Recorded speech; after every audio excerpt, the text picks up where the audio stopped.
Hello hi dear students, welcome back to my channel home science की पाठशाला। आज का जो मेरा टॉपिक है वो हम प्रीवियस वीडियो को ही आगे बढ़ाएंगे। एनर्जी में हमने पिछली बार पीछे कई चीज़ें पढ़ी हैं कि एनर्जी क्या होती है, एनर्जी हमें कैसे मिलती है और एनर्जी के मापक क्या होते हैं, जूल कैलोरी, इन दोनों में अंतर बताया था। ये सारा कुछ बताया था। एक्चुअली मैंने पुरानी वीडियो में सारा क्लियर किया था, पर अपलोड करते समय आधी वीडियो अपलोड हुई, तो ये मुझे दोबारा पढ़ाना पड़ रहा है। तो एक बार से फिर से देखते हैं, ठीक है। जहाँ तक हम कल पहुँचे थे उसी के आगे देखेंगे। कल हम लोगों ने ऊर्जा के बारे में देख लिया था, ऊर्जा के मापने के यंत्र देख लिए थे, इतना सब कुछ देख लिया था। अब आज हम देखेंगे जो ऊर्जा मापने का जो विधियाँ हैं वो कैसी हैं, कैसे ऊर्जा को मापा जाता है, ये तरीके आज हम देखेंगे। तो सबसे पहले हम जानेंगे ऊर्जा मापने का जो यंत्र होता है उसे क्या कहते हैं। ऊर्जा मापने का यंत्र, ऊर्जा मापने के यंत्र को ये पूछा जाता है, यंत्र को क्या कहते हैं।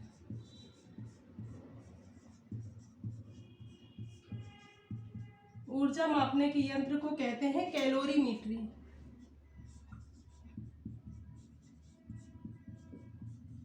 कैलोरीमीट्री कहते हैं।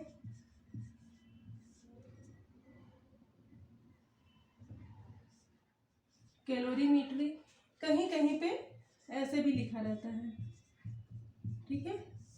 तो ये चीज ध्यान रखना है, जो ऊर्जा मापने का जो यंत्र है उसे कैलोरीमीट्री कहते हैं। भोजन से प्राप्त ऊर्जा को मापने का जो यंत्र है उसे हम कैलोरीमीट्री कहते हैं। और ये दो प्रकार की होती है, ठीक है। वो इसको मापने के दो तरीके होते हैं, इसलिए ये कैलोरीमीट्री दो तरीके की होती है। पहला होती है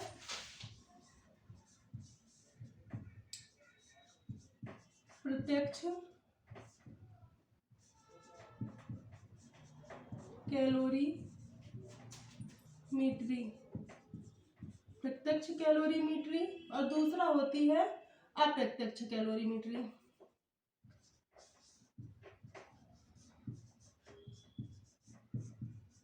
अप्रत्यक्ष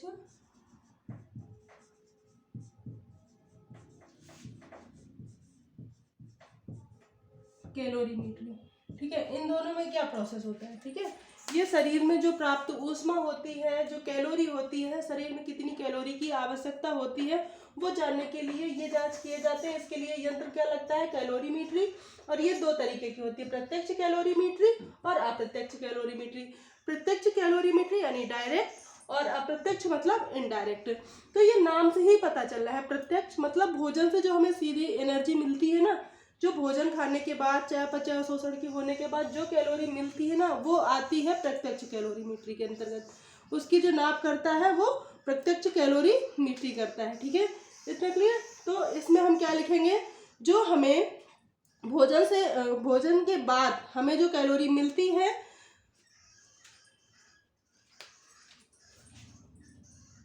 ये भोजन करने के बाद भोजन से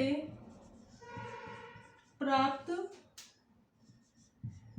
जो कैलोरी को मापा जाता है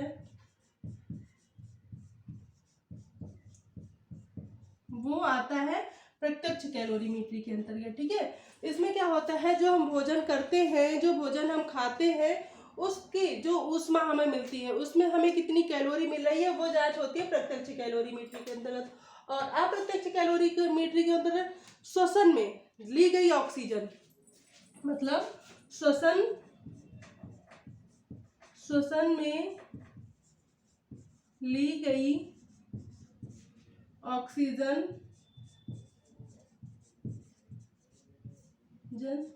तथा निकाली गई कार्बन डाइऑक्साइड, ठीक है।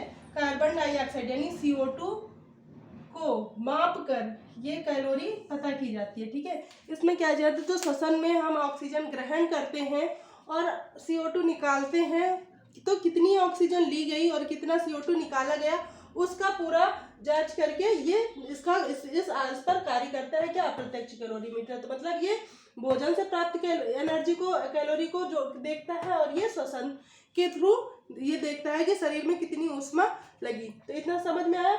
अब हम आगे इस डिटेल को समझेंगे, ठीक है। तो ये जो है ये होता है बॉम्ब कैलोरीमीट्री, ठीक है। ये होता है बॉम्ब कैलोरीमीट्री। ये प्रत्यक्ष कैलोरीमीट्री प्रत्यक्ष ऊर्जा के आधार पर कार्य करता है, ठीक है।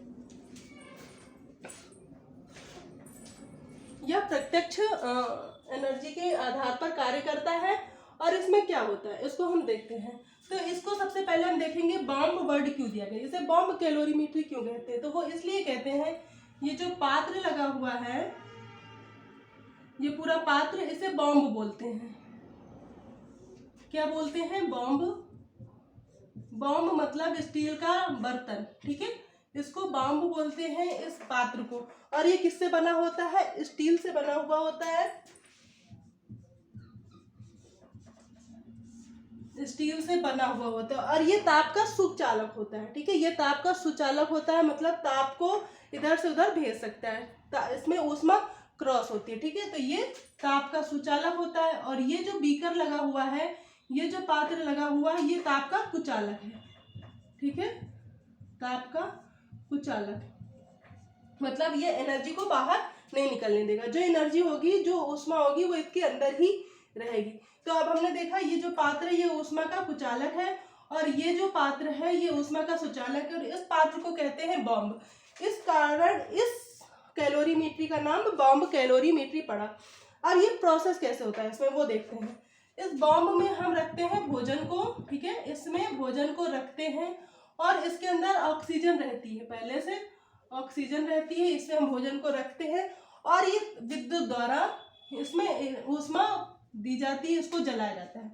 विद्युत द्वारा इसके अंदर रखे हुए भोजन को जलाया जाता है। जब ये भोजन जलता है ना, तब उससे ऊष्मा निकलती है। जब ये भोजन जलता है तो इसमें ऊष्मा निकलती है और ये ऊष्मा इस बर्तन के थ्रू पूरे पानी में फैल जाती है। मतलब ये ताप का सुचालक है, तो ये चारों तरफ इसकी ऊष्मा फैला देगा। और यहाँ पे एक पंखे जैसा लगा होता है जो वाटर को सर्कुलेट करता रहता है, मतलब जो पानी होता है उसको फैला देता है, तो ऊष्मा पूरे में फैल जाती है, इसलिए इक्वल हो जाती है, ठीक है। जो ऊष्मा होती है पूरे पानी में इक्वल हो जाती है। और ये लगा होता है थर्मामीटर। थर्मामीटर, ये है थर्मामीटर। इसको यहाँ पे इस थर्मामीटर के थ्रू कैलोरी को माप लिया जाता है। थर्मामीटर में ऊष्मा को ना ताप को, जो ताप होता है वो उस थर्मामीटर में माप लिया जाता है, तो पता चल जाता है कि कितने भोजन में कितनी कैलोरी ऊर्जा मिली, ठीक है। तो इसका प्रोसेस पूरा, और इसमें हवा भरी होती है और इसमें भी पानी भरा होता है, ठीक है। तो इतना क्लियर हुआ, बॉम्ब कैलोरीमीट्री क्लियर हुआ। अब हम नीचे देखेंगे, ये जो दूसरा वाला है ये ऑक्सी कैलोरीमीट्री है। ऑक्सी कैलोरीमीट्री, जो ये ऑक्सी कैलोरीमीट्री है ना, ये अप्रत्यक्ष विधि पर कार्य करती है। ये अप्रत्यक्ष विधि पर कार्य करती है। इसमें यहाँ पे बीच में भोजन को ऊष्मा दी जाती है, मतलब भोजन को जलाया जाता है और यहाँ से O2 दिया जाता है। O2, इस सिलेंडर में O2 होता है जो यहाँ पे आता है, मतलब जो ऑक्सीजन है वो यहाँ अंदर आता है और यहाँ पे अपना भोजन जलने में कितनी ऑक्सीजन लगी, और इस चूसड़ यंत्र द्वारा, ठीक है। ये चूसड़ यंत्र क्यों है? क्योंकि यहाँ पे एग्जॉस्ट लगा हुआ है, तो जब O2 के अलावा जितना CO2 बनेगा वो इसके अकॉर्डिंग, एग्जॉस्ट के अकॉर्डिंग यहाँ पे आ जाएगा, ठीक है। यहाँ पे आके यहाँ पे कलेक्ट हो जाएगा। फिर उसको माप लिया जाता है कि कैसे कितनी ऑक्सीजन आए और कितना CO2 बना, ठीक है। कितनी ऑक्सीजन में कितना CO2 बना और कितनी एनर्जी, वो नाप ली जाती है। तो ये ऑक्सी कैलोरीमीट्री होती है, जिसमें इसमें ऑक्सीजन का यूज किया जाता है, ठीक है। इतना क्लियर। जो ऑक्सी होता है वो अप्रत्यक्ष है, क्योंकि इसमें ऑक्सीजन और कार्बन डाइऑक्साइड के थ्रू निकाला जाता है। और जो बॉम्ब होता है ये प्रत्यक्ष होता है, क्योंकि इसमें भोजन का प्रयोग किया जाता है। इतना क्लियर हुआ।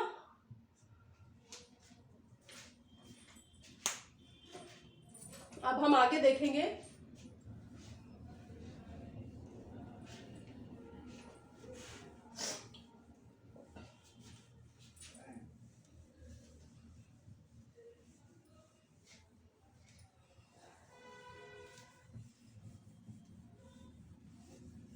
जो भोजन से प्राप्त ऊष्मा होती है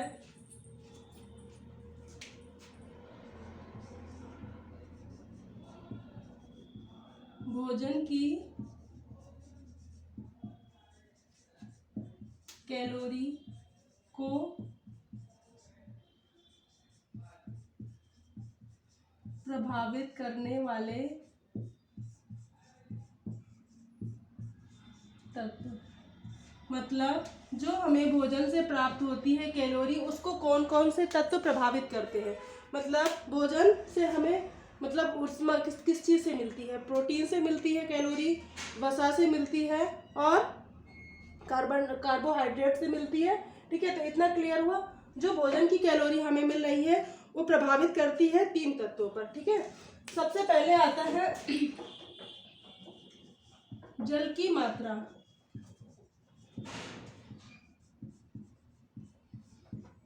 जल की मात्रा कैलोरी को प्रभावित करती। कैसे प्रभावित करती है? अगर किसी भोज्य पदार्थ में जल ज़्यादा है तो उसकी जो कैलोरी मूल्य होगा वो कम होगा, क्योंकि जल से कैलोरी नहीं मिलती है, जल से हमें बिल्कुल ऊष्मा नहीं मिलती है, हमें ऊर्जा नहीं मिलती है। तो अगर जल की मात्रा ज़्यादा है तो उसमें ऊर्जा कम मिलेगी, और जल की मात्रा कम है तो उस भोज्य पदार्थ से हमें ऊष्मा ज़्यादा मिलेगी, ऊर्जा ज़्यादा मिलेगी। तो यहाँ पे हम लिखेंगे जलांश भाग को सुखा देने पर कैलोरी मूल्य बढ़ जाता है। कैलोरी मूल्य बढ़ जाता है। ठीक है, कैसे बढ़ जाता है इसका हम उदाहरण देखेंगे। सबसे पहले आता है दूध। ठीक है, इसका उदाहरण देखेंगे दूध। दूध से जब हम खोए का निर्माण करते हैं, है तो वही दूध ना। दूध जब ज्यादा मात्रा में रहा तो उसकी कैलोरी कम थी। ठीक है, जब उसका हमने जलांश भाग सुखा दिया तो खोए का कैलोरी मूल्य क्या होता है? बढ़ जाता है। ठीक है, खोए का कैलोरी मूल्य बढ़ जाता है। नेक्स्ट देखेंगे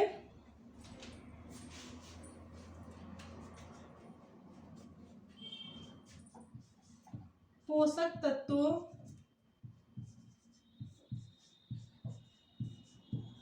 की उपस्थिति।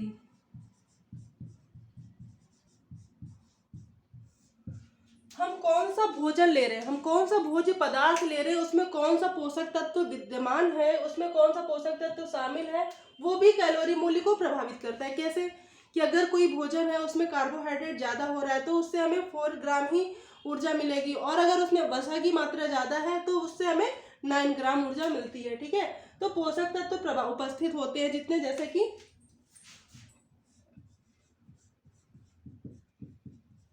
कार्बोज, वसा, प्रोटीन,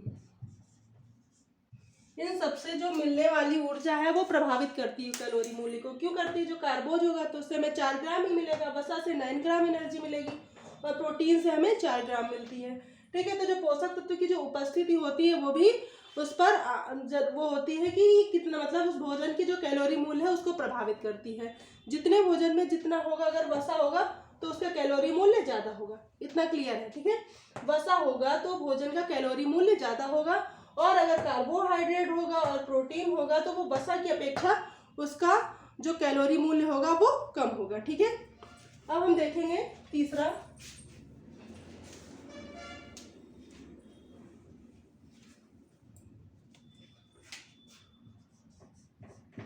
भोजन पकाने की विधियां। जो भोजन पकाने की विधियां होती है ना वो भी प्रभावित करती है कैलोरी मूल्य को। क्यों प्रभावित करती है? जैसे अगर हम किसी खाद्य पदार्थ को उबाल कर पका रहे हैं, उबालकर या फिर तलकर या फिर भूनकर, खाद्य पदार्थ पकाने की बहुत सारी विधियां है ना। तो हम जिन अलग अलग विधियों से भोज्य को पदार्थ को पकाते हैं तो उसका भी असर भोजन की कैलोरी पर पड़ता है। अगर हम किसी भोजन को उबाल कर पका रहे हैं तो उसका कैलोरी मूल्य जो होगा, और अगर तलकर पका रहे हैं तो उसका कैलोरी मूल्य बढ़ जाएगा। क्यों बढ़ जाएगा? क्योंकि उस भोज्य पदार्थ में पहले से तो कैलोरी जो थी वसा के संपर्क में आके उसमें वसा में ज़्यादा कैलोरी होती है, इसलिए और उसमें जो सामग्री होती है उसमें वसा का जो कैलोरी होता है वो बढ़ जाता है। तो अगर तलकर हम किसी भोज्य पदार्थ को बनाते हैं तो उस भोज्य पदार्थ की कैलोरी मूल्य बढ़ जाता है। तो अगर आपसे पूछा जाएगा उबालकर ज़्यादा बढ़ेगा कि तलकर, तो तलकर भोज्य पदार्थ का कैलोरी मूल्य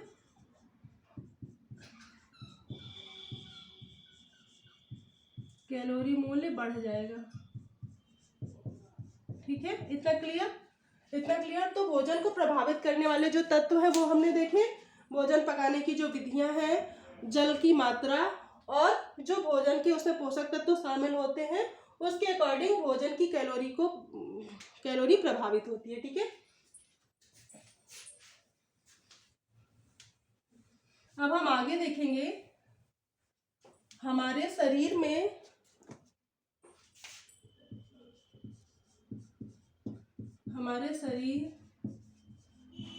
की ऊर्जा को प्रभावित करने वाले तत्व।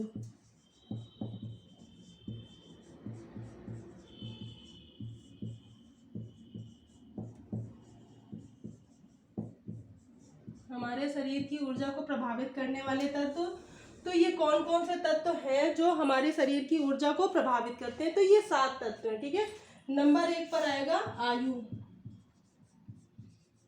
मतलब उम्र। तो जो उम्र होती है ना वो हमारे शरीर की जो ऊर्जा होती है उस पर काफी असर डालती है। ठीक है, कितनी कैलोरी आवश्यकता होती है तो वो आयु उस पर काफी असर डालती है। कैसे? अगर कोई व्यक्ति है वो वयस्क है तो उसको अलग कैलोरी की आवश्यकता होगी, अगर वो वृद्ध है तो उसको अलग कैलोरी की आवश्यकता होगी, बच्चों को अलग कैलोरी की आवश्यकता होगी। तो हर उम्र में जो कैलोरी मूल्य होता है वो अलग अलग आवश्यक होता है शरीर के लिए। तो आयु प्रभावित करती है हमारे शरीर की ऊर्जा को। ठीक है, नंबर 2 पे आता है जलवायु।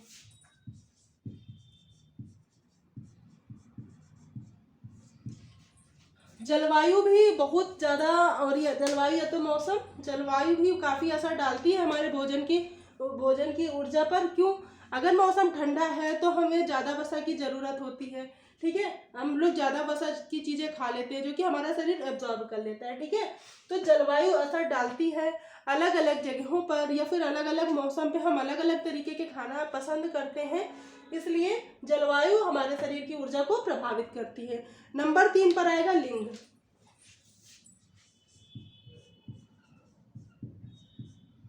नंबर 3 पे आएगा लिंग, मतलब कोई स्त्री है या पुरुष है उस पर भी प्रभावित करती है हमारे भोजन को। जो स्त्रियां होती हैं उनको अलग कैलोरी की आवश्यकता होती है हर सिचुएशन पे, कि वो कैसे मध्यम वर्गीय हैं या फिर कैसे। तो स्त्रियों की डाइट और पुरुषों की डाइट अलग अलग होती है, उन्हें अलग चीज़ों की आवश्यकता होती है और पुरुषों को अलग चीज़ों की आवश्यकता होती है। तो लिंग भी प्रभावित करता है हमारे शरीर की ऊर्जा को। ठीक है, हमारे शरीर में कितनी कैलोरी की आवश्यकता है वो लिंग भी प्रभावित करता है। इसीलिए जब हम लोग डाइट प्लान बनाते हैं तो स्त्रियों के लिए अलग कैलोरी मूल्य लिखा होता है, अलग अलग सारी चीज़ें लिखी होती हैं और पुरुषों के लिए अलग।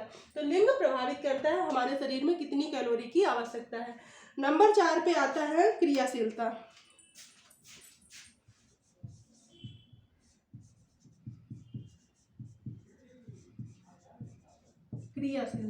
अब हम देखेंगे क्रियाशीलता के अंतर्गत क्या आता है। कोई व्यक्ति मध्यम वर्गीय है,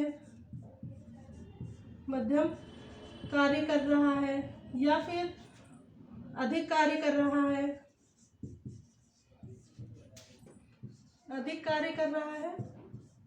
या फिर कम कार्य कर रहा है,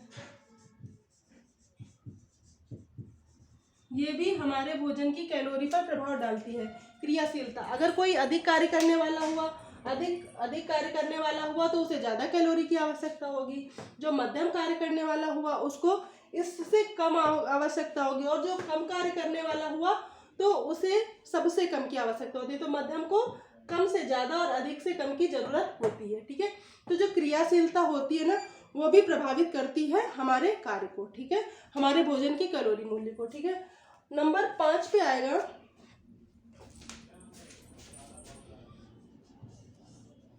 व्यवसाय। व्यवसाय, कौन क्या कार्य कर रहा है, वो भी उससे भी प्रभावित होती है हमारे शरीर की कैलोरी ऊर्जा। ठीक है, अगर कोई मानसिक कार्य ज़्यादा कर रहा है तो अलग तरीके की कैलोरी की आवश्यकता होगी, और अगर कोई शारीरिक वर्क कर रहा है, किसका व्यवसाय क्या है, कुछ लोग मतलब बैठ के कार्य कर रहे हैं कहीं पे, तो उनके लिए अलग एनर्जी की आवश्यकता होगी, और अगर किसी को बाहर दौड़ना पड़ रहा है तो उसके लिए अलग कैलोरी मूल्य की आवश्यकता होगी। तो इनके लिए अलग अलग डाइट बनाई जाती है। ठीक है, नंबर 6 पे आता है अस्वस्थता।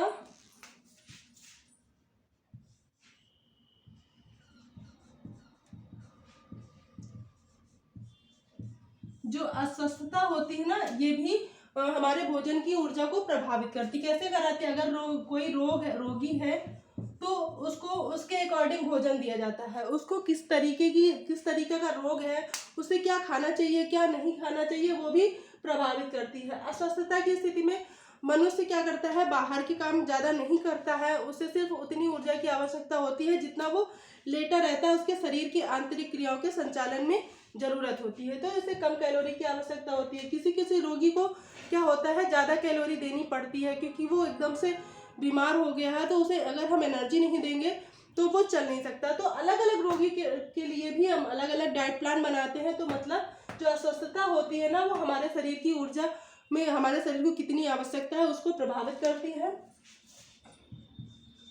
नंबर 7 पे आता है विशेष अवस्था। विशेष अवस्था के अंतर्गत आता है जैसे धात्रीवस्था और गर्भावस्था। अगर कोई स्त्री है नॉर्मल, तो उसे हम अलग तरीके की डाइट देते हैं। ठीक है, उसे अलग तरीके की डाइट देती है। अगर वो धात्रीवस्था में मतलब वो बच्चे को दूध पिला रही है, दुग्धपान करवा रही है, तो उसका भोजन अलग तरीके से होगा। और अगर गर्भावस्था में होगा तो उसके लिए हम हर चीज़ का कैलोरी मूल्य बढ़ा बढ़ा के उसके डाइट में देते हैं, तो ये भी प्रभावित करती है हमारे शरीर की ऊर्जा को। ठीक है, मतलब अगर कोई विशेष अवस्था है उसमें धात्रीवस्था और गर्भावस्था आ जाती है, इसमें क्या होता है, कैलोरी मूल्य ज़्यादा बढ़ा के दिया जाता है, तो हमारे शरीर में भोजन की कितनी ऊर्जा की आवश्यकता है वो भी उसको ये प्रभावित करता है, धात्रीवस्था और गर्भावस्था। ठीक है, अब हम देखेंगे जो कैलोरी होती है ना, उसकी न्यूनता का प्रभाव क्या होता है।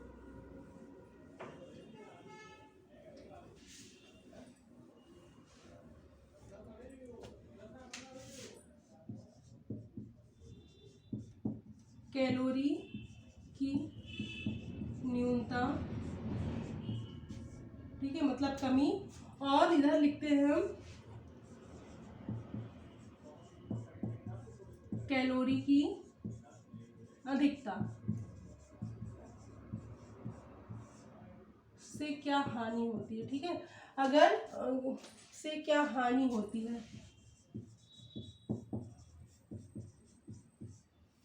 ठीक है, अब हम यहाँ देखें जो हमें ऊर्जा की आवश्यकता होती है, अगर हमारे शरीर में ऊर्जा की कमी हो रही है तो उसका क्या असर होगा, और ऊर्जा अगर कैलोरी ज़्यादा हो रही है हमारे शरीर में तो उसका क्या असर होगा। तो अगर कैलोरी की न्यूनता रहती है ना, तो शरीर कमजोर पड़ जाता है।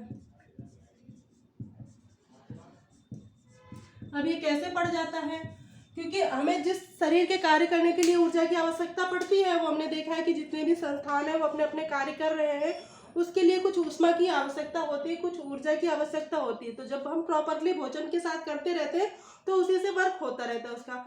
अगर जब हम लोग नहीं ले पाते हैं बाहर से एनर्जी, तो क्या होता है, हमारे शरीर में जो एकत्रित ऊर्जा होती है हमारी मांसपेशियों में, उससे जो है ऊर्जा लेकर शरीर अपना कार्य करने लगता है। तो धीरे धीरे व्यक्ति दुबला हो जाता है। क्या हो जाता है, शरीर कमजोर हो जाता है, व्यक्ति दुबला हो जाता है जब कैलोरी कम होती है। ठीक है, तो व्यक्ति दुबला हो जाता है। और जब कैलोरी की अधिकता होती है तो क्या होता है, तो हमने क्या जाना था, जब हम कैलोरी करते हैं तो वो ग्लूकोज के रूप में हमारे शरीर में रक्त में मिलती है, फिर जो ज़्यादा स्टोर होती है उसको ग्लाइकोजन के रूप में हमारे यकृत में और मांसपेशियों में इकट्ठा हो जाती है। तो जब यकृत और मांसपेशियों में इकट्ठा हो जाती है और हम हमेशा कैलोरी ज़्यादा ही खाते जा रहे हैं, तो क्या होगा, वो मांसपेशियों में इकट्ठा होती जाएगी, उसे ज़रूरत पड़ेगी नहीं, तो ग्लाइकोजन ग्लूकोज में बदलेगा ही नहीं, तो वो हमारे जो है उसमें यकृत में और मांसपेशियों में इकट्ठा होती जाएगी। तो क्या होगा, अगर हम फैटी लीवर हो जाएगा, ठीक है, फैटी लीवर वसा की चीज़ें ज़्यादा खाने से होता है। और क्या होगा, शरीर में ओबेसिटी हो जाएगी, ओबेसिटी हो जाती है। और वसा हमें कैलोरी हमें सबसे ज़्यादा किससे मिलती है, वसा से, ठीक है, वसा से मिलती है। तो वसा से ही ये दोनों रोग होते हैं, ठीक है। अगर वसा की अधिकता हो जाती है हमारे शरीर में तो फैटी लीवर भी हो जाता है और ओबेसिटी होती है। ओबेसिटी को मोटापा भी कहते हैं, ठीक है, ओबेसिटी को मोटापा भी कहते हैं, या फिर ये कह लीजिए मोटापा के लिए जो साइंटिफिक वर्ड है ओबेसिटी है, ठीक है। तो कैलोरी की अधिकता से क्या होता है, शरीर मोटा हो जाता है और उसे ओबेसिटी रोग हो जाता है। और कैलोरी की न्यूनता से क्या होता है, शरीर कमजोर हो जाता है और दुबला पतला हो जाता है। तो इतना क्लियर। तो आज हमने ऊर्जा के बारे में जाना, ये मेरी 2 वीडियो में हो गया है क्लास। तो प्लीज़ अगर वीडियो पसंद आई हो तो प्लीज़ वीडियो को लाइक करें, शेयर करें और चैनल को सब्सक्राइब करना बिल्कुल ना भूलें। Thanks for watching my video. Thanks.